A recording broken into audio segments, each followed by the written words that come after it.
என்ன பொண்ணுமா நீ இந்த மாதிரி நேரத்துல? அடடா, நீ முதல்ல உட்காரு. உட்கார் உட்கார் உட்கார் உட்காரு. ஏன்னா உனக்கு அறிவில்லை? நான் தண்ணி கேட்டா நீ போய் எடுத்துட்டு வர மாட்டியா? இந்த மாதிரி நேரத்துல அந்த பிள்ளை இந்த வேலையெல்லாம் செய்யலாமா? என்ன புள்ள நீ போ.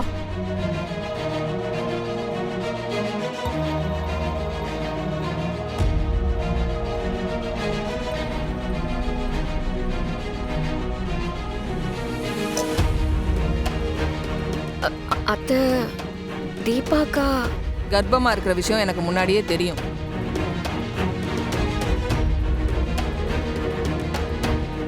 என்ன நீங்கெல்லாம் இதை என்கிட்ட முன்னாடியே சொல்லுவீங்கன்னு பார்த்தேன். ஆனா நீங்க யாருமே என்கிட்ட இதை சொல்லல. மா, என்னம்மா சொல்றீங்க? தீபா பிரெக்னண்டா இருக்கிறது உங்களுக்கு முன்னாடியே தெரியுமா? ம், நீங்க இதை இவ்வளவு சாதாரணமா எடுத்துப்பீங்கன்னு நான் கொஞ்சம் கூட எதிர்பார்க்கவே இல்லைம்மா. என்னால இதை நம்பவே முடியல. நீங்க இதை புரிஞ்சுக்கிட்டதுக்கு ரொம்ப தேங்க்ஸ்மா.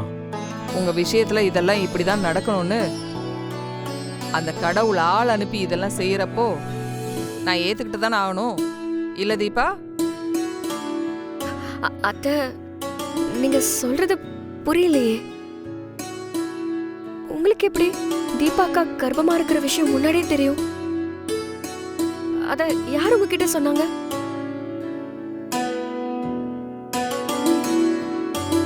நான் கடவுளை பார்க்க கோயில் கோயிலா போனப்போ அந்த ஆண்டவனே எனக்கு இத புரிய வச்சான்னு சொல்ல வந்தேன்.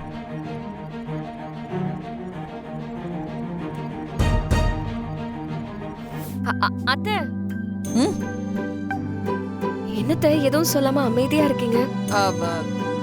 தீபா கர்ப்பமா இருக்கால்ல, இது வரைக்கும் அவளுக்கு சடங்கு சம்பிரதாயம்னு எதுவுமே பண்ணல. அதனால நாளைக்கே தீபாவுக்கு பூ முடிச்சு நலங்கு வச்சிருவோம்.